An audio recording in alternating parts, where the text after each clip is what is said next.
समय का पूरा पूरा सदुपयोग करिए। एक एक वचन को बड़े ध्यान के साथ सुनिएगा और समझने की कोशिश करिएगा। प्रेमी भाई बहनों, ये मनुष्य शरीर हम लोगों को बड़े सौभाग्य से प्राप्त हुआ। ये जीवन बहुत अनमोल है। उस परम पिता परमात्मा ने हमको यह जीवन केवल इसीलिए दिया ताकि हम जीते जी उस प्रभु की भक्ति करके अपनी जीवात्मा का कल्याण करा सके। ये 5 तत्वों का पुतला, ये पंच भौतिक शरीर हम लोगों को एक निश्चित समय के लिए मिला हुआ। एक निश्चित समय को हम आप नहीं जानते हैं, किंतु जिसका ये मकान है, जिसका ये शरीर है, वो अवश्य ही जानता है। और समय पूरा हो जाने पर मकान मालिक जबरदस्ती इस मकान को खाली करवा लेगा। उस समय न जमीन जायदाद काम आएगी, न धन संपत्ति काम आएगी। जीवात्मा को निकाल करके इस शरीर से बाहर कर दिया जाएगा। ये शरीर हमारा आपका यही जमीन पर गिर पड़ेगा, क्योंकि जीवात्मा के निकल जाने के बाद में ये शरीर सिर्फ एक माटी का पुतला है, उससे ज्यादा कुछ भी नहीं।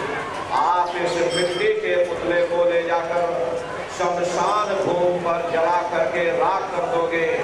हमारा आपका नाम, हमारी आपकी जात और बिरादरी उसी शमशान भूमि पर जल करके राख हो जाएगी। इसीलिए महात्मा जीवों को समझाते हैं कि भाई मिली नरदेह तुमको, बनाओ काज कुछ अपना और बचो मत इस जग में, जानियो रैन का सुपना।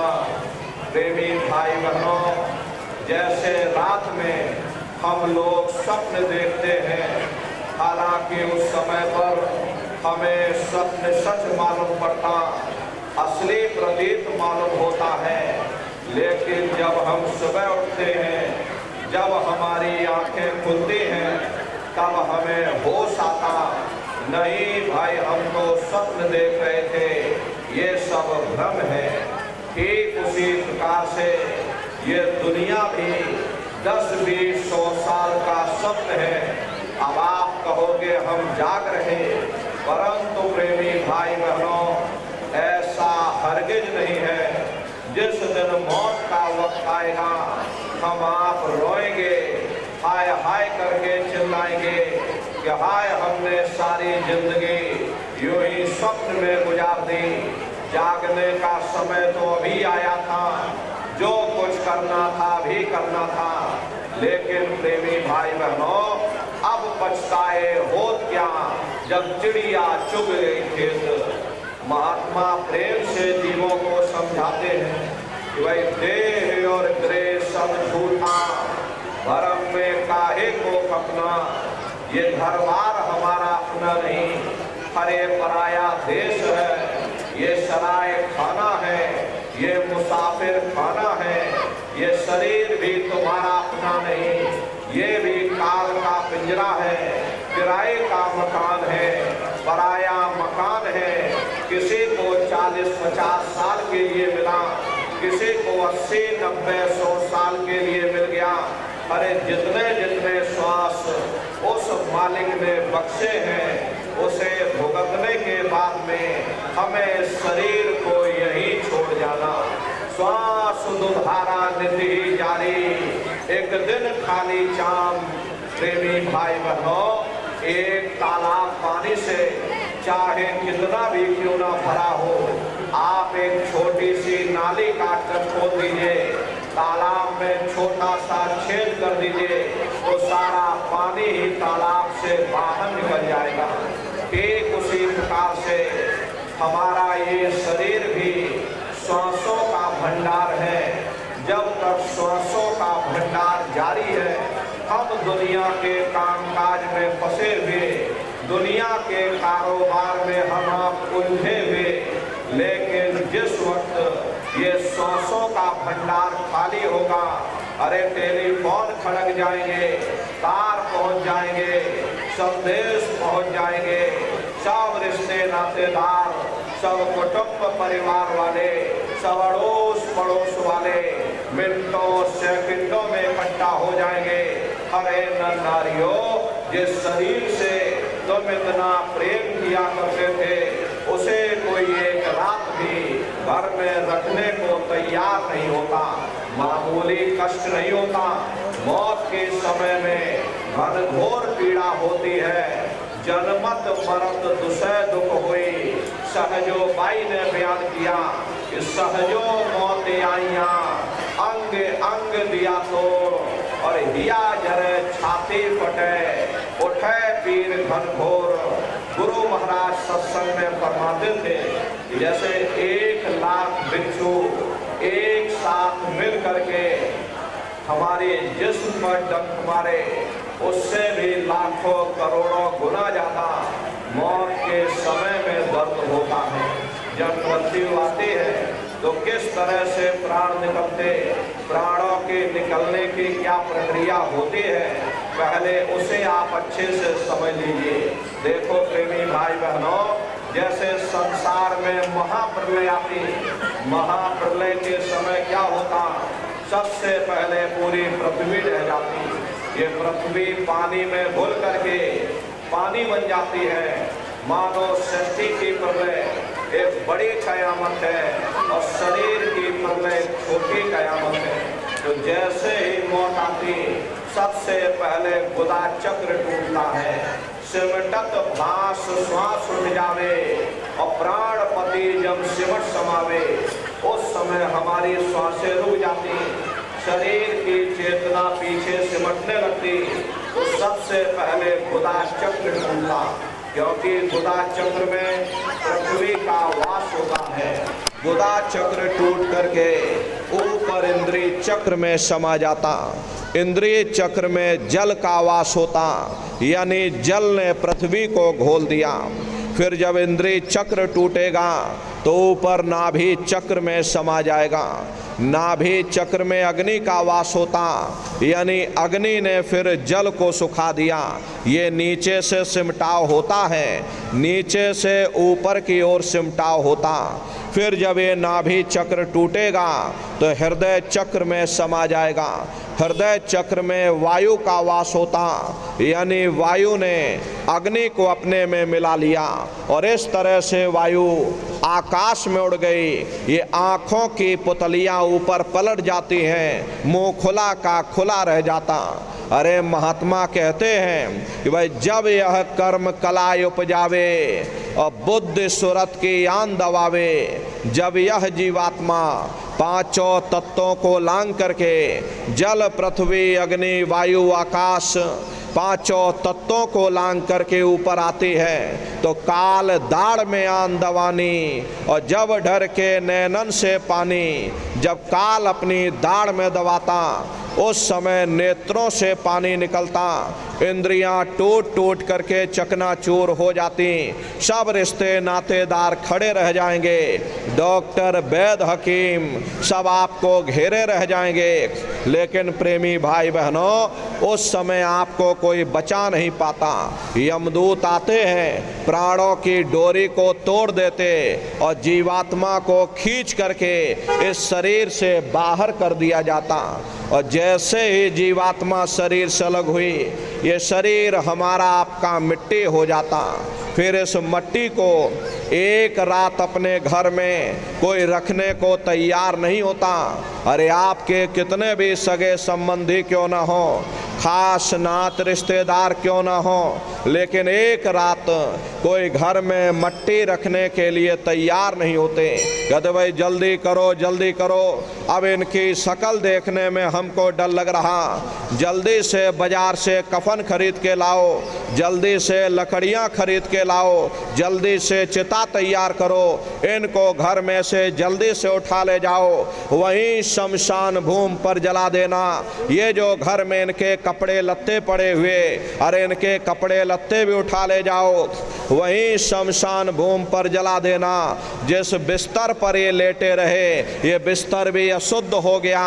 अब इनकी छुई हुई चीज हमको घर में एक नहीं चाहिए, इसलिए इनका बिस्तर भी उठा ले जाओ, वहीं शमशान भूमि पर जला देना। लेकिन उसने कोई सोने की अंगूठी पहनी होगी, गले में कोई सोने की चैन पहनी होगी, उसे धीरे से उतार करके जेब में रख लोगे, बस वही एक अशुद्ध नहीं होगा, बाकी सब अशुद्ध हो जाएगा। अरे महात्मा कहते हैं कि भाई कुटुंब परिवार मतलब काम, बिना धन पास नहीं जाए। ये रिश्ते नातेदार, ये कुटुंब परिवार वाले, ये सब स्वार्थ के संगी साथी। अरे प्रेमी भाई बहनों, आज तुम्हारी जेब में पैसा है तो सब जैसे तैसे तुमसे रिश्तेदारियां कायम कर लेंगे। आज जेब खाली हो जाए, कोई किसी को याद करने वाला नहीं। 13 दिन बाद 13वीं मना दोगे, लड्डू पूड़ी पकवान बना करके खिला दोगे, फिर जाने वाले को कोई याद नहीं करता। अभी बूढ़े बुजुर्गों से पूछा जाए कि क्या तुमको तुम्हारे माँ बाप की याद आती है, तो कहेंगे भाई नहीं आती। अरे क्यों नहीं आती? तुम्हारे माँ बाप थे, तुमको पाला पोसा बड़ा किया, खुद बेचारे भूखे रहे होंगे, तुम्हारा पेट पाला होगा, तुमको तुम्हारे माँ बाप की याद क्यों नहीं आती? क्योंकि तुम्हारे सामने तुम्हारे लड़के बच्चे हो गए, तुम्हारे नाती पोता पंती और संती हो गए, इसलिए तुम अपने माँ बाप की यादों को धीरे धीरे भूल गए और नई यादों में धीरे धीरे बस गए। ऐसे ही प्रेमी भाई बहनों, एक दिन सब तुमको भी भूल जाएंगे, कोई किसी को याद करने वाला नहीं। ये कहानी तो शमशान भूमि पर समाप्त हो गई। उधर देखो क्या होता, तुम्हारी जीवात्मा को ले जा करके ऊपर धर्मराज की कचहरी में पेश कर दिया जाएगा। वहाँ पलक झपकते ही तुम्हारे अच्छे बुरे कर्मों का हिसाब किताब हो जाएगा। धर्मराज तुमको सजा सुना देंगे, ले जाओ इनको फलाने नरक में डाल दो, क्योंकि मैंने इनको मौका दिया था जब ये माँ के गर्भ में उल्टे लटके हुए थे, सिर इनका नीचे था, पैर इनके ऊपर थे, उस समय इन्होंने मुझसे प्रार्थना की थी कि हे मालिक मुझे एक बार मौका दे दो, मुझे एक बार मनुष्य शरीर दे दो, हम भजन करेंगे, भक्ति करेंगे, हम अपनी जीवात्मा का कल्याण करेंगे। तो मैंने इनकी प्रार्थना को स्वीकार कर लिया और इनको मैंने ये मनुष्य शरीर दे दिया और कह करके मैंने भेजा था कि भाई ये मनुष्य शरीर ये किराए का मकान है, ये तुम्हारा अपना नहीं है। अगर ये तुम्हारा अपना होता तो हमेशा तुम्हारे पास रहता, ये तुम्हारा अपना नहीं, ये मैंने तुमको कुछ समय के लिए किराए का मकान दिया। हाँ, तुम अपनी जीवात्मा को मेरे किराए के मकान में बैठा करके और मालिक की भक्ति करके अपनी जीवात्मा का कल्याण करा लेना। मैंने कुछ समय के लिए तुम सबको ये किराए का मकान दिया, जब समय पूरा होगा मैं अपने सिपाहियों को भेजूंगा, उस समय पर तुम मेरे मकान को खाली कर देना। लेकिन इतना ध्यान रखना कि जैसा साफ सुथरा मैंने तुमको ये किराए का मकान दिया, वैसा ही साफ सुथरा तुम मुझको वापस लौटाना। लेकिन इस किराए के मकान में बैठ करके इन्होंने अच्छे बुरे कर्म कर डाले, मेरे किराए के मकान को इन्होंने अपने कर्मों से गंदा कर दिया, इसलिए कर्मों की सजा इनको मिलेगी। ले जाओ इनको फलाने नरक में डाल दो। अरे महात्मा कभी झूठ नहीं बोलते। महात्माओं ने जब साधना किया और साधना करके जब ऊपर गए और ऊपर जा करके जब उन्होंने नरकों का हाल देखा, तो हमारी आपकी जानकारी के लिए उन्होंने धर्म ग्रंथों में लिख दिया कि लोह के खम्भ तपत के माही, जहाँ जीव को ले चिपटाई वहाँ लोहे के खम्भे अग्नि से धधक धधक कर लाल हो रहे। ऐसे खोटे जीवों को उन खम्भों में चिपटाया जाता, जीव हाय हाय करके तड़पता है। तड़फ तड़फ जीव जुलम बुखारी, और तपत खम दुख उपजे भारी। असहनी वेदना होती, असहनी दुख दर्द होता, जीव वहाँ रोता और चिल्लाता रहता।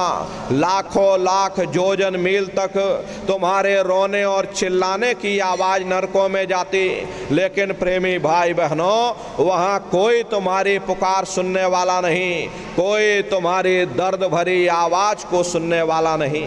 नरकों की यातनाएं भोगने के बाद में इसी जीवात्मा को सीधे मनुष्य शरीर नहीं दिया जाता, बल्कि इसे 4 खान और 84 लाख योनियों में डाल दिया जाता। जैसे बच्चा होता है, बच्चा पहले कक्षा 1 पास करेगा, फिर कक्षा 2 में जाएगा, ऐसे ही वहाँ पर भी पूरा चैनल बना हुआ। नरकों की यातनाएं भोगने के बाद में इन्हीं जीवात्माओं को 4 खान 84 लाख योनियों में डाल दिया जाता। अब ये 4 खान 84 लाख योनियाँ ये कोई मामूली योनियाँ नहीं होती। 4 खान का मतलब होता है अंडज पिंडज उपमज स्थावर, ये 4 खाने होती। पहली श्रेणी पेड़ पौधों की आती है जिनके अंदर पानी का तत्व मौजूद होता। कभी ये भी मनुष्य हुआ करते थे, लेकिन आज अपने कर्मों का भोग पा रहे एक जगह पर बेचारे खड़े हुए। दूसरी श्रेणी कीड़े मकोड़ों की आती है जिनके अंदर पृथ्वी और अग्नि का तत्व मौजूद होता है। तीसरी श्रेणी पंछियों की आती, चौथी चौपाए जानवरों की आती, और 5वीं स्वयं इंसान की आती, जिसके अंदर 5 तत्व जल पृथ्वी अग्नि वायु आकाश 5 तत्व मौजूद होते। प्रेमी भाई बहनों ये 4 खाने हैं, इनकी अलग अलग कुल 84 लाख योनियाँ होती हैं। अब आप पेड़ पौधों को देखिए तो ये नीम का पेड़ अलग है, पीपल का पेड़ अलग है, छोकर का पेड़ अलग है। ऐसे ही अलग अलग प्रजातियों के कीड़े मकोड़े, अलग अलग प्रजातियों के पशु पंछी, कुल मिलाकर के 84 लाख योनियां हैं। हम दुनिया के जीव नरकों की यातनाएं भोगने के बाद में इन्हीं 84 लाख योनियों में डाल दिए जाते हैं। अरे मामूली कष्ट नहीं होता। प्रेमी भाई बहनों, अरे हम लोगों को बरसात आ गई तो हम लोगों ने छतरी तान ली, छाया में आ गए, भूख लग गई, रोटी खा ली, बीमार हो गए, अस्पतालों में चले गए, अपना अपना इलाज करवा लिया। लेकिन देखो उन जानवरों को, क्या गर्मी, क्या सर्दी, क्या बरसात, एक एक रोटी के टुकड़े के लिए बेचारे दर बदर भटकते रहते। किसी का हाथ कट गया, किसी का पैर कट गया, किसी को जीते जी काट डाला, मुर्गी की गर्दन ही मरोड़ डाली। अरे उनको भी दर्द होता है, उनको भी तकलीफ होती। मादा बिच्छू होती है, मादा बिच्छू की मौत कैसे होती? मादा बिच्छू जब अपने बच्चे को जन्म देती है, उसी के बच्चे अपनी भूख को मिटाने के लिए अपनी माँ की पीठ पर चढ़ जाते हैं और उसी के मांस को नोच नोच करके खाते हैं। वो तड़पती रहती है, कराहती रहती है, लेकिन जब तक हड्डी हड्डी न बच जाए उसके बच्चे अपनी माँ की पीठ से नीचे नहीं उतरते। ऐसे न जाने कितने जीव जंतु इस संसार में भरे पड़े हुए।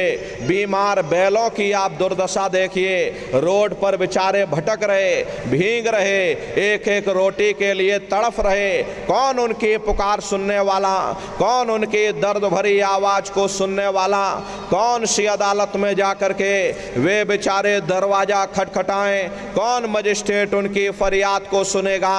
हरे नर नारियों, कोई सुनने वाला नहीं। अरे कई जन्म भय कीट पतंगा, कई जन्म भय मीन कुरंगा, कई जन्म पंखी सर्प यो, कई जन्म है वर वृक्ष जो यो, मिल जगदीश मिलन की वरिया, और चिरंकार है देश सजरिया। करोड़ों करोड़ युगों से हम लोग नरकों की यातनाएं भोगने के बाद में फिर कभी कीड़े पतंगों की योनि में, कभी पेड़ पौधों की योनि में, तो कभी पशु और पंछियों की योनि में डाल दिए जाते हैं। प्रेमी भाई बहनों, 84 लाख योनियों की सबसे जो आखिरी योनि होती है वो गाय और बैल की योनि होती। गाय स्त्री का रूप लेती है, बैल पुरुष का रूप लेते। ये 84 लाख योनियों की सबसे आखिरी योनि यानी कि अंतिम पायदान होता है। उसके बाद तब जाकर के हम लोगों को दोबारा फिर से मनुष्य शरीर प्राप्त होता। इसीलिए कहा गया है कि बड़े भाग्य मानुष तन पाया, कोट जन्म जब भटका खाया, कोटान कोट जन्म जन्मांतरों तक अलग अलग योनियों में भटकने के बाद में तब बड़े सौभाग्य से तुम लोगों को ये मनुष्य शरीर प्राप्त हुआ। अरे बड़े से बड़े देवी देवता भी इस मनुष्य शरीर को पाने के लिए तरसते हैं, क्योंकि उन नरकों से, उन 84 लाख योनियों से निकलने का केवल एक ही दरवाजा है, वो केवल मनुष्य का शरीर है। इसी मनुष्य रूपी मंदिर में बैठ करके हम उस परमात्मा की भक्ति कर सकते। इसीलिए संतों महात्माओं ने इस पंच भौतिक शरीर को सच्चा हरि मंदिर कहकर याद किया। ये हरि मंदिर यह शरीर है और ज्ञान रतन प्रकट होए ये असली हरि मंदिर है। जब भी वो मालिक मिलेगा इसे हरि मंदिर के अंदर मिलेगा। इसे पंच भौतिक शरीर को गुरु नानक साहब ने नर नारायणी देह कहकर याद किया।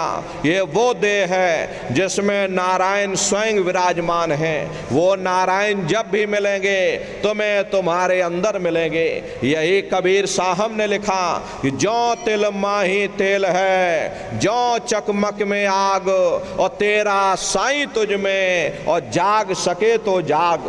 जिस तरह से तिल में तेल होता है, पत्थर में अग्नि होती है, ठीक उसी तरह से वो मालिक हर एक के घट घट में, हर एक के वजूद के अंदर बैठा हुआ। यही आपकी धर्म पुस्तकों में भी लिखा, अरे मोको का धूड़े रे बंदे, मैं तो तेरे पास में, और ना तीरथ में ना मूरत में, मैं तो हूँ विश्वास में। ना मैं तीरथ में मिलूंगा, ना मैं मूरत में मिलूंगा, ना मैं मंदिर में मिलूंगा, ना मैं मस्जिद में मिलूंगा, ना मैं ग्रंथों में मिलूंगा, ना मैं पोथियों में मिलूंगा, ना मैं किताबों में मिलूंगा। चाहे सारी उम्र बैठ करके तुम अखंड रामायण पढ़ते रहो, अरे मैं जब भी मिलूंगा तो मैं तुम्हारे अंदर मिलूंगा। हरे नर नारियों, बड़ी सीधी सी बात है, अगर खाना बनाने की किताब सारी उम्र बैठ करके पढ़ते रहोगे, अरे खाना ऐसे बनता है और खाना वैसे बनता है, खाने में नमक डाला जाता है और खाने में तेल डाला जाता है, तो कभी तुम्हारा पेट नहीं भर सकता। जब तक आप खाना बनाओगे नहीं, उसे खाओगे नहीं, कभी तुम्हारा पेट नहीं भर सकता। हम वेदों की निंदा नहीं करते, हम ग्रंथों की निंदा नहीं करते, हम गीता कुरान बाइबल की निंदा नहीं करते। अरे वेद शास्त्र गीता कुरान बाइबल कहती है कि भाई मनुष्य के अंदर अंड खंड ब्रह्मांड है, स्वयं वो परमात्मा इसके अंदर बैठा। चलो अंदर चलो, अंदर चल करके उस परमात्मा का दर्शन दीदार करो। अब सवाल ये उठता है, भाई आखिर हम अपने अंदर जा करके उस परमात्मा का दर्शन कैसे करेंगे? तो इसके लिए संतों महात्माओं ने केवल 3 साधन बताए। साधन 3 सारुन वर्णे, और साधन सब थोथे मान। इस कलयुग में उस मालिक को पाने के लिए महात्माओं ने केवल 3 साधना बताई। पहला है सुमरन, दूसरा है ध्यान, और तीसरा है भजन। सुमरन कहते हैं मालिक को याद करना, ध्यान कहते हैं दृष्टि को एकाग्र करना, और भजन कहते हैं कान में उंगली डाल करके उस शब्द को सुनना, उस नाम को सुनना, उस देववाणी आकाशवाणी को सुनना जो 24 घंटे तुम्हारे अंदर गूंज रही। प्रेमी भाई बहनों, ये सुरत शब्द नाम योग की साधना है। संतों का जो इतिहास रहा, संतों के इतिहास में सबसे पहले कबीर साहब आए जिन्होंने सुरत शब्द नाम योग की साधना जारी की। उसके बाद गुरु नानक साहब आए, उसके बाद और भी महात्मा आए। कबीर नानक दादू दरिया, भीखा रविदास पलटू जगजीवन। चित्रकूट में आप चले जाइए, गोस्वामी जी महाराज जिन्होंने रामचरित्र मानस बनाई, उन्होंने भी सुरत शब्द नाम योग की साधना जारी की। अरे आपके राजस्थान की धरती पर मीराबाई हुई, सहजोबाई हुई, उन्होंने भी उस मालिक को पाया, सुरत शब्द नाम योग की साधना करके पाया। प्रेमी भाई बहनों, ये सुरत शब्द नाम योग की साधना है। इस साधना की 3 क्रियाएं हैं, पहला सुमरन, दूसरा ध्यान और तीसरा भजन। तो कैसे आप लोग सुमरन करोगे, कैसे आप लोग ध्यान करोगे और कैसे आप लोग भजन करोगे, जरा अच्छी तरह से समझिएगा और फिर घर पर बैठ करके करिएगा। तो सबसे पहले सुमरन कैसे किया जाएगा? सुमरन करने के लिए एक माला आप लोग ले लेना। ये देखिए प्रेमी भाई बहनों, 108 दाने की ये माला है। अपने अपने घरों में बैठ करके बाहर से अपनी आँख को बंद कर लेना, दोनों आँखों के मध्य भाग में अपने ध्यान को रोक करके और दाने दाने पर जय गुरुदेव नाम का उच्चारण करिएगा। हर दाने पर जय गुरुदेव नाम, हर दाने पर जय गुरुदेव नाम, जय गुरुदेव जय गुरुदेव जय गुरुदेव जय गुरुदेव, कुल 108 बार करिएगा। दोबारा इसी जगह फिर वापस आ जाओगे।